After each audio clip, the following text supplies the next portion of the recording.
حضور صلی اللہ علیہ وسلم کے پیچھے پیچھے چلے گا اللہ اس کو اپنا محبوب بنا دیں گے. اور انسان کبھی غلطی ہو جائے گی تو اللہ غلطی کو معاف فرما دیں گے، اس لیے کہ اللہ معاف کرنے والے بھی بڑے ہیں اور اللہ رحم کرنے والے بھی بڑے ہیں. اس لیے میرے دوستو، اللہ کے یہاں سے کامیابی کا لینے کا راستہ صرف محمد رسول اللہ ہے، اور اللہ والا بننے کا راستہ صرف محمدی بننا ہے. اور اللہ تعالیٰ سارے ایمان والوں کے لیے ولایت کا راستہ کھلا ہوا ہے. اللہ ولی الذین آمنوا، فرمایا اللہ تعالیٰ سارے ایمان والوں کے ولی اور دوست ہے. تو اللہ کا ولی بننے کا راستہ کیا ہے؟ فرمایا محمدی بن کر کے جینا اور مرنا یہ ولی بننے کا شارٹ کٹ راستہ ہے. جب اپنی زندگی کے ہر حرکت اور سکون میں محمدی بن کر ہم جئیں گے تو ہم اللہ والے بن جائیں گے. اور جو اللہ والا بن جائے پوری دنیا اس کی ہے، جس کا رب اس کا سب. اللہ جس کا ہو جائے ساری دنیا اس کی ہے. ہوا آپ کے لیے کام کرے گی، آگ آپ کے کام میں آئے گی، پانی آپ کا کام کرے گی، فرشتے آپ کی نصرت میں لگے رہیں گے.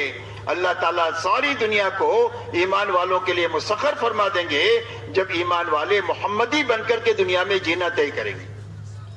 اسی لیے صحابہ کی زندگی میں آپ کو ملے گا کہ جب کبھی بھی ضرورت پڑی آگ کے پر قابو پانے کی تو ہاتھ سے آگ پر قابو پا لیا تمیم داری نے مدینہ منورہ میں. جب ہوا کی ضرورت پیش آئی کہ ایک پیغام پہنچانا ہے تو حضرت عمر بن الخطاب رضی اللہ تعالیٰ عنہ کا پیغام پہنچانے کے لیے یہاں پر مدینہ میں رہتے ہوئے یوں فرما رہے، یا ساریہ الجبل، اے ساریہ پہاڑ کے پیچھے سے متنبع ہو جاؤ، تمہاری جماعت کو خطرہ ہے. اس آواز کو پہنچا دیا اور ان کی حفاظت کا سامان فرما دیا. حضرت سعد ابن ابی وقاص رضی اللہ تعالیٰ عنہ 10,000 کے صحابہ کے ساتھ پانی پر چلے. عقبہ ابن عامر جو ہے وہ جو افریقہ کے جنگل میں جانوروں سے یوں کہا کہ ہم اللہ کے نبی کے ساتھی ہیں اور یہاں ٹھہرنا چاہتے ہیں. تو جنگل کے سارے موذی جانور ایسا اپنے بچوں کو لے کر جا رہے تھے جیسے بکری اپنے بچے کو لے کر جاتی ہے، اور پورا میدان خالی ہو گیا.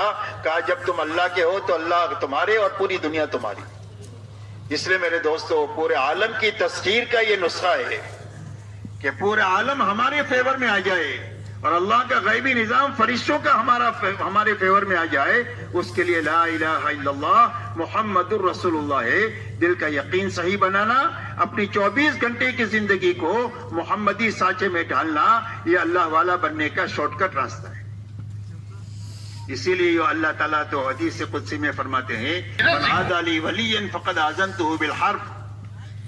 اللہ تعالیٰ حدیث قدسی میں فرماتے ہیں جو میرے ولی کو ستائے اور جو میرے ولی سے دشمنی کرے، فرمایا اس کا میرا اس کے ساتھ اعلان جنگ ہے. اللہ کون انتقام لے گا اس سے؟ اللہ انتقام لیں گے اس آدمی سے جو اللہ کے ولی کو ستائے. اس کے لیے کتابوں میں واقع آتا ہے کہ ایک اللہ والے راستہ چل رہے تھے، سامنے سے ایک آدمی اپنی عورت کے ساتھ آ رہا تھا. اللہ والوں کے پیر کی ٹھوکر سے مٹی اڑی، اس عورت کے کپڑوں پر لگ گئی. اس کے یار کو غصہ آیا، اس نے اٹھا کر ایک تماچا مار دیا. بس وہ تھوڑی دیر میں وہ آدمی دڑام سے گرا اور مر گیا. عورت نے شور مچا دیا، مار دیا مار دیا مار دیا. لوگ جمع ہو گئے، بھئی کیا ہوا کیا ہوا؟ کوئی بتانے والا نہیں کیا ہوا. اللہ والوں نے فرمایا بھائی ہوا کچھ نہیں ہے، یہ تو یاروں کا معاملہ ہے. اس کے یار کو غصہ آیا، اس نے مجھے مارا، اور ہمارے یار کو غصہ آیا، اس نے اس کا کام تمام کر دیا. اس لیے کہ اللہ ایمان والوں کے ولی ہے، اللہ دوست ہے. اور ایمان والے کے ولی، اللہ تعالیٰ ایمان والوں کے ولی اس وقت بنیں گے جب ہر ایمان والا محمدی بن کر کے دنیا میں زندگی گزارے گا.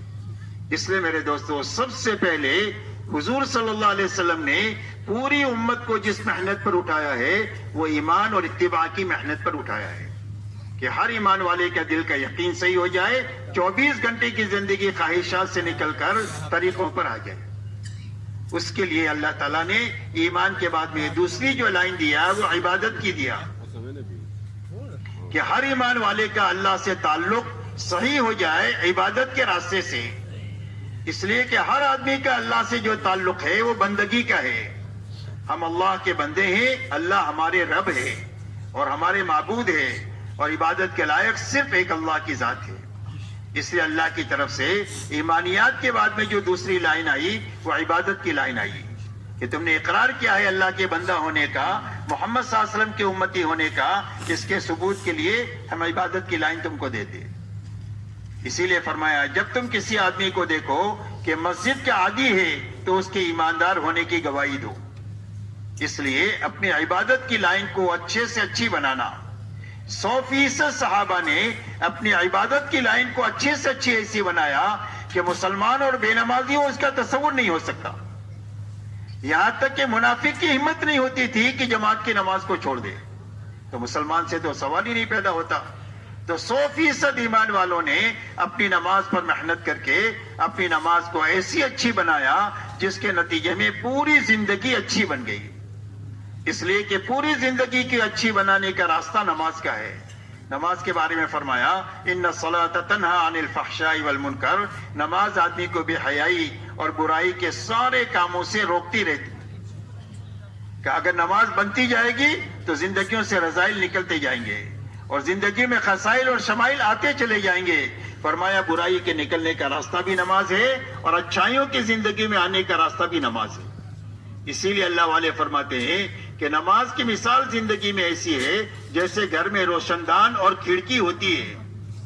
کہ گھر کا دھواں یہیں سے باہر جائے گا اور باہر سے تازہ ہوا جو گھر میں آئے گی وہ یہی کھڑکی اور روشن دان سے آئے گی.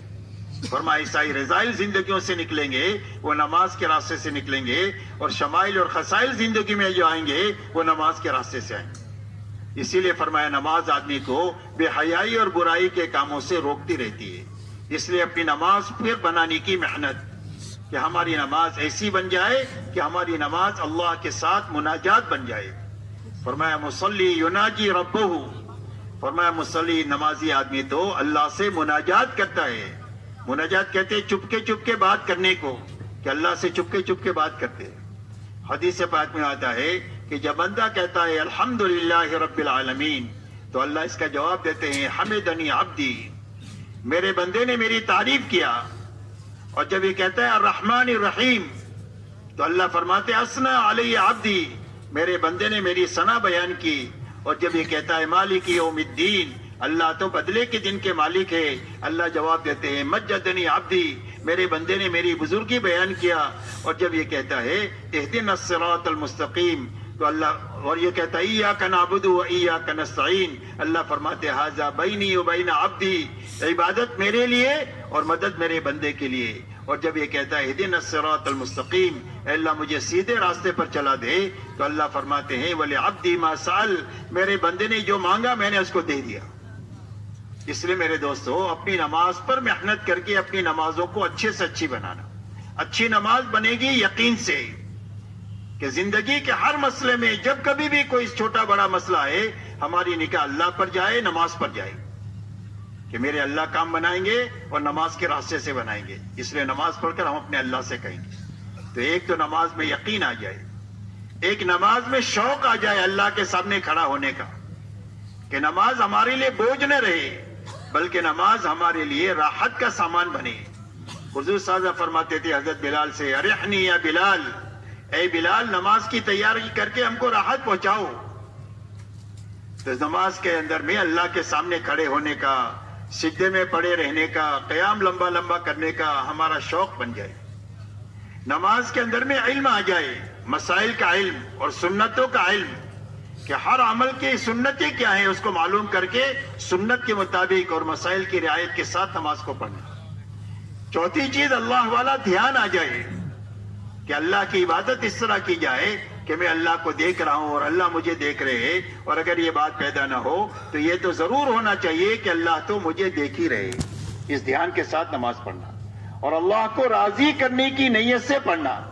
فرمایا یہ 5 باتیں نماز میں پیدا ہو جائے گی تو یہ نماز ایسی بن جائے گی جو اس کی زندگی کو نکھار دے گی. ایک تو یقین پیدا ہونا چاہیے، ایک شوق پیدا ہونا چاہیے، ایک علم نماز میں آنا چاہیے، ایک صفت احسان آنی چاہیے اور ایک اخلاص آنا چاہیے. یہ 5 باتیں نماز میں آ جائے گی تو اس نماز سے جو چاہے گا اللہ اس کی حکمت کے مطابق اس کو دے دیں گے. اس لیے میرے دوستو اپنی نماز اچھے سے اچھی بنانا، روزہ ایسا اچھا بنانا کہ ہمارے اندر میں تقوی پیدا ہو جائے.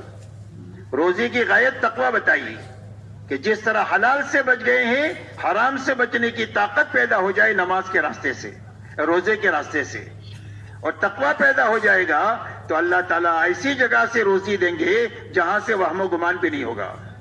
کوئی الجھن آ گئی زندگیوں میں تو اس الجھن سے نکلنے کا راستہ اللہ تقوی کے ذریعے سے بنا دیں گے۔ دنیا میں بہت سارے مسائل آتے ہیں، اللہ ان مسائل کو آسان فرما دیں گے۔ جو نیکی کریں گے وہ اللہ کے یہاں اس کا وزن بڑھ جائے گا، اور غلطی ہو جائے گی تو تقوی کی برکت سے اللہ معاف فرما دیں گے۔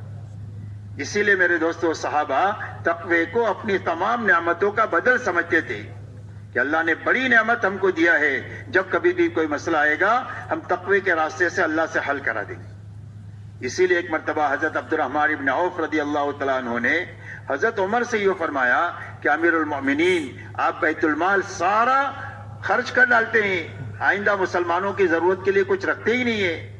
تو حضرت عمر رضی اللہ تعالیٰ نے فرمایا کہ عبد الرحمن تمہاری زبان پر شیطان بول رہا ہے۔ فرمایا اللہ نے ہم کو تقوی دیا ہے، جب کبھی کوئی مسئلہ آئے گا تو ہم تقوی کے ذریعے سے اللہ سے حل کرا دیں گے۔ اس لیے میرے دوستو فرمایا ایسے اچھے روزے تقوی پیدا کرنے کے لیے اللہ نے عطا فرمائے کہ ایسا اچھا رمضان بنا رکھے کہ پوری زندگی حرام سے بچنے کی طاقت پیدا ہو جائے۔ اسی کے ساتھ زکوٰۃ ایسے اچھی انداز سے دے کہ ہمارے دلوں کا بخل ختم ہو جائے۔ بخل جہنم کا درخت ہے اور سخاوت جنت کا درخت ہے۔ اللہ تعالیٰ حج فرض فرمائے تو حج ایسا سیکھ کر اچھی طرح کرنا کہ ہماری زندگی میں کامل اطاعت زندہ ہو جائے۔ یہ حج اطاعت سکھانے کے لیے ہے کہ زندگی چاہے سمجھ میں آئے نہ آئے، حکم اللہ کا ہے اس پر ہم چلیں گے، طریقہ نبی کا ہے اس پر ہم چلیں گے۔ دنیا کسی رخ پر جائے ہم تو نبی کے رخ کو چھوڑ نہیں سکتے۔